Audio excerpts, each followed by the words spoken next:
Eh bien voilà tout parce que da lay fàttali jaar-jaaru àdduna nga xool ko jaar-jaaram les hauts et les bas les soubresauts de sa vie à lui nga xool ko ci sa bopp après nga ne eh ben voilà tout terminé julli tubaab sama xel bi sori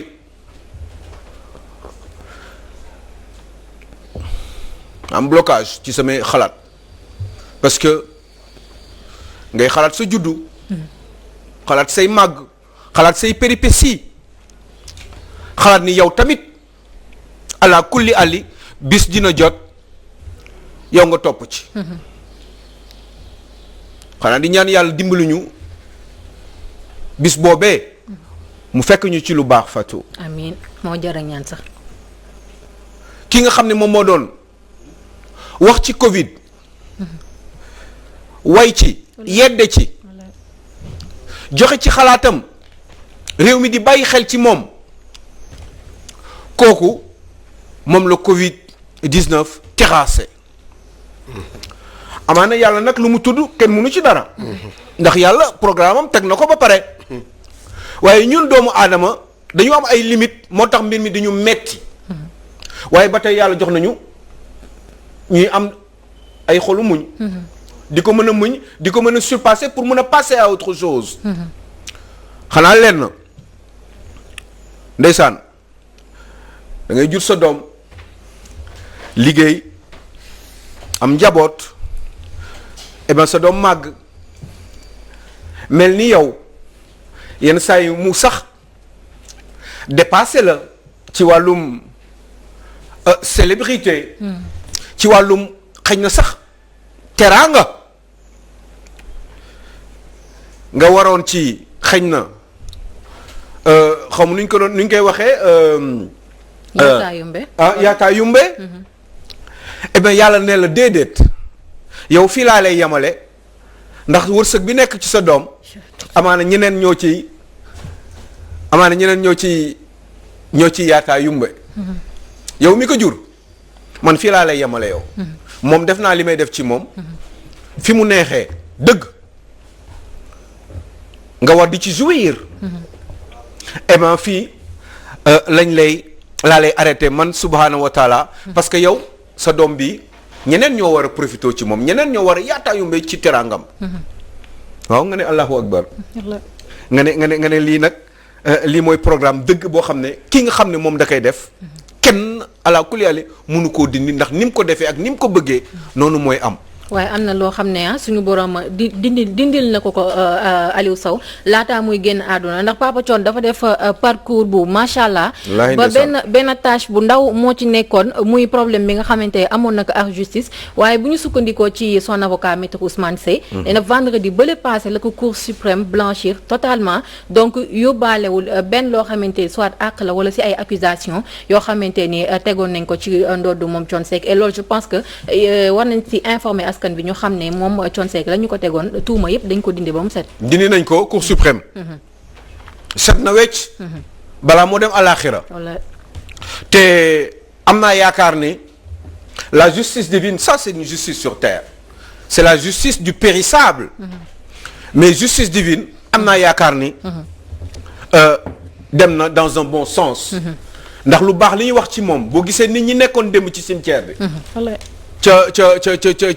loolu cimetière ba Yoff eh ben ngay xam ni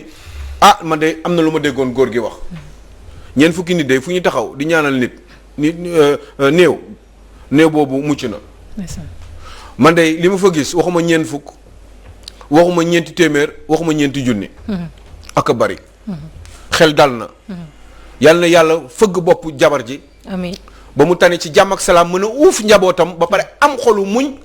ndax c'est une dame pour qui on a dit beaucoup de belles choses. effectivement wallaay. man xamuma kii ne Diouf Diaga. way rek laa dégg. xaw ma nu mu mel xaw ma dafa xees xaw ma dafa ñuul xaw ma dafa gàtt xaw ma dafa njool et pourtant li ñuy wax ci moom lu baax ak ci jullite ak bëgg yonant bi toppatoo njabootam Thione Seck am beaucoup d'admiration et de respect pour elle donc soxna si yàlla nga tane ak jàmm ak salaam ñoom Wally Seck et les autres son grand frère qui est en Italie xaw ma nu mu tuddati Lamine Naar eh ben yal na leen yàlla may xol bu dëgër xolu muñ yéen ñoom Alioune Seydina Alioune sama turandoo am na doomu tudd Alioune Thione Seck doomam yëpp après Wally yëpp ay prophète la leen tuddee Seydina Alioune Seydina Mouhamed yaa jabar ji bëgg yonante bi man dama mës a dégg Wally wax la parce que fii lañ ko mën a waxee mu ne dafa jox yaay ji ñaar fukki billet ay billet parce que à chaque fois bu daan jox yaay ji billet màkk rek yaay ji may ko keneen moom Wally Seck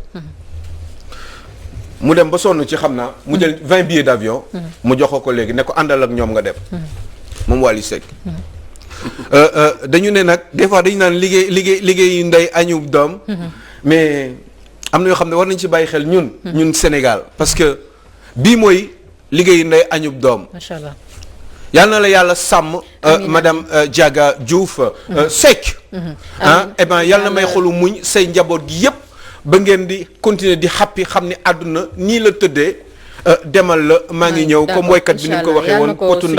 potu ndaal la ku naan donc jox sa morom naan jox sa morom naan te di ñaanal rek moom itam Wally Seck comme ni ko Sëñ Mountakha waxee woon murit yi rek moom itam flambeau bi bu mu laal suuf benn yoon li fi papam bàyyi te am nañ ci yaakaar bu baax a baax alors dañuy daw rapidement Aliou Sow ba tey ci Walf Quotidien pressé par l'opposition lâché par les siens Macky en mauvaise posture. Eh ben oui. Au moment où Macky est en mauvaise posture, pendant ce temps-là, il y a un autre monsieur qui grossit ses rangs, qui s'appelle Ousmane Sonko. Eh ben, nit ñaa ngi fàq, surtout dans le sud, di dem ci moom loolu le quotidien donc le mandat wax. Donc bu kii di perte fii, keneen ki mi ngi yokk ay nitam amaana xëy na dafa xew. Mais en même temps Macky mi ngi perte ay nit mi ngi perte sympathie une bonne partie des Sénégalais ndax li fi jot a xew yépp malgré intervention bi mu def que j'avais trouvé un petit peu tardif am na beneen problème moom Macky Sall moom à l'intérieur de ce parti de son propre parti de sa propre coalition dafa mel ni kenn jàppalewu ko loolu Walf Quotidien doon wax noonu. Eh ben je pense que Macky Sall est un petit peu dans la cambouis pour pas dire l'autre mot. Il est très embêté parce que fu ñu toll nii moom ci biir moom Benno Bokk Yaakaar moom Macky Sall am na ñoo xam ne ñu ngi continuer di ànd ak moom di ko def des gros sourires et pourtant eh bien mu daanu rek lañ bëgg. waaye duñ ko wax moo tax sénégalais yi ngay gis des fois bu président nekkee ci nguur bu daanoo ñëpp gaaw a fàq dem ci parti bu bees bi ñu yaakaar ni ñooñu dañu trahir mais en réalité ñooñu seen xol génnoon na ci biir ki ñu nekkaloon bu yàgg waaye amaana pour plusieurs raisons du ñu mën a génn ci biir parti boobu des fois mën a doon pour des raisons économiques. Parce que xaalis ak seen teraanga yi ñu yor ci biir ak président Macky Sall. moom moo tax ci nguuram moom moo tax des fois du ñu bëgg réagir parce que dañu naan jaru ko di ngeen gis bu desee ay juróom-benni weer wala at. ñi commencé di am fit di commencé di fàq parce que boobaa daf leen di wóor ni amatul risque pour ñu sanctionner leen wala ñu dàq leen wala ñu enlever seeni teraanga wala sax ñu toroxal leen yóbbu leen kaso. donc ñu si bari ils ont tendance à se taire noppi jàpp seen ñàmbur bàyyi Macky Sall da ngay gis sax mais kan ngay gis mu défendre Macky Sall léegi. ana 30 yi ñu doon wax. quelques 4-5 personnes bu dul loolu ay ñoom yaa xam. ñooy défendre Macky Sall urbi orbi mais sinon gisoo kenn koo xam ne mi ngi défendre Macky Sall depuis bi événement bi amee. donc c'est pour ça que ñii di Balma ñii di fàkk di dem pourquoi le choix si Ousmane Sonko jóge APR daw dem si Ousmane Sonko parce que am na yeneen i parti wala yeneen i opposants yu fi nekk mais pourquoi le choix bi ngi def si Sonko. pourquoi choix yi gën a fës ci Sonko mais certainement am na ñoo xam ne. demuñu ci Ousmane Sonko. mais pourquoi choix yi gën a fës ci Ousmane Sonko sans doute parce que quand même il faut oser le dire. parce que dëgg rek la yàlla bëgg. Ousmane Sonko moo nekk ci benn position boo xam ne li muy wax moom la sénégalais yi mën a dégg Ousmane Sonko mooy duut baaraam fi nga xam ne foofu mooy metti Ousmane Sonko mooy wax ni système bi Sénégal gars il y a beaucoup de corruption. Ousmane Sonko mooy wax ni Sénégal il y a énormément d'absence de transparence dans le pays Ousmane Sonko moom mooy wax ni le train de vie de l'État dafa jéggi dayo. est-ce que dinaa la nga baalati ma dinaa la daggaat foofu parce que yi ngay ñëw moo am solo ndax dafa mel ni da nga nekk ci sama xel mi. yow doomu Sénégal nga. mi ngi noonu parce que quand tu parles de Ousmane Sonko moo wax que dañoo war a changer le système moom tamit foofu est-ce que du xaw contradictoire tuuti ak li mu bëgg parce que tey soo bëggee changer le système ngay accepter les gens yi nga xam ne ñoo jógee ci système bi di ñëw si yow loolu noonu Aliou Sow ban jàngat nga ci am. jàngat bi may am moom mooy mënoon naa ko jox conseil waaye boobaa il faut mu fay ma. le conseil que gratuitement may ko nii rek. eh ben loolu mënul nekk. ça voudrait dire que lui aussi éventuellement. bés bu dellusoon ba toog ci nguur gi. am na yoo xam ne mais vous pensez que Macky Sall bi muy ñëw mais Macky Sall bi muy ñëw kii la ñëwee kii am boobu nu mu tuddoon expression boobu mu doon wax bi mu ñëwee am na lu kii. yoonu yokkute la waxoon. mais yoonu yokkute bokkul woon ak li Idrissa Seck doon xalaat. yoonu yokkute bokkul woon ak li Benno Siggil Sénégal jiite ko Moustapha Niasse di xalaat. donc yoonu yokkute boobu taxoon mu jóg ñoom Alioune Badara Cissé ànd ceeg moom ñoom Amadou Ba ànd ceeg moom Aly Ngouille Ndiaye entre autres. Macky 2012 ñoom Maître Diop bi ngay dégg ni ñu dàq ko. waxu nit day wax dëgg. Moussa Diop. mais lu yooyu yëpp faisant mais Macky Sall était obligé bàyyi loolu en partie ou en tout cas en grande partie. li nekkoon ci contenu yoonu yokkute pour def li nga xam ne moom moo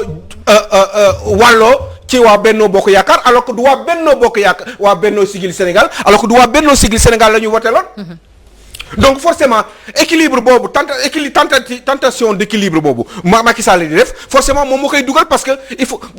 mooy ngarale te ngarale boobu à un moment donné da ngay def grand écart te après da ngay am ay problème adducteur c'est ça le problème du président Macky Sall c'est que mais parce qu'à un moment donné il n'y arrive plus parce que il veut tirer de tous les côtés et ça ne marche pas quand gis nga li Macky Sall di def nii li Ablaye Wade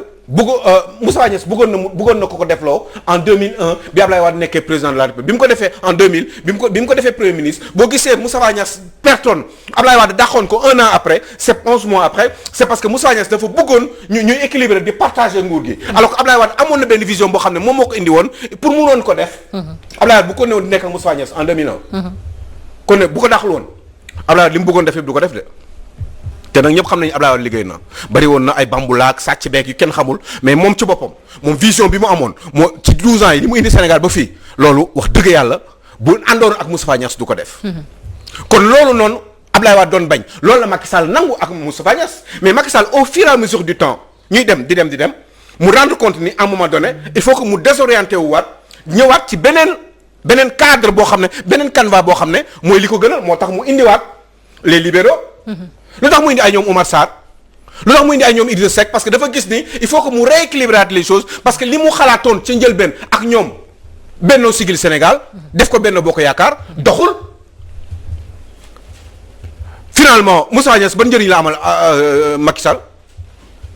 Macky Sall s'en est rendu compte après mais nit ñi dofuñu Macky Sall après dafa xam ni Moustapha Niasse mënu ko amal mais il fallait que mu gérer ko gérer boobu nag moo sànq Sénégal à un moment donné il faut savoir assumer ses responsabilités jël ñi nga war a jël beddi ñi nga war a begg teg Moustapha Niasse warul woon nekk président assemblée nationale Moustapha Niasse bu ko nekkee mooy assemblée nationale ba Macky Sall ngay jeexal sa nguur jusqu'en 2024 du mës a am ay réformes maanaam on aura toujours les mêmes types de députés on aura toujours le même type de scrutin même façon yi ñuy voter loolu mënul am ak Moustapha Niasse parce que mooy président bi amaana leen rek la mënoon yedd ay conseil te boobu bu nekkoon conseil toog jàpp ñaam mu dina ko mën Moussa Niasse warul woon nekk président assemblée nationale man Alioune Sow dama koo naqarlu d'accord yow te mun naa leen wax lan moo tax bu ñu amoon temps tey ji nii fii boo seet mortal li nga xam ne ñu bari moo leen indi ci benn bokk yaakaar membre fondateur la mi ngi wax dans le quotidien Le Mandat di expliquer allez le lire mi ngi expliquer moom moo indi ay ñoom Latif Coulibaly moom moo leen dugal benn bokk yaakaar kii wax tey ji mandat loolu mi ngi ci biir le mandat mi ngi expliquer lan moo tax il faut sauver le soldat Macky Sall Aliou Sow nekkoon léegi nii muy ralliement en cascade yi moom doon expliquer nii donc dem leen ngeen xool ko bu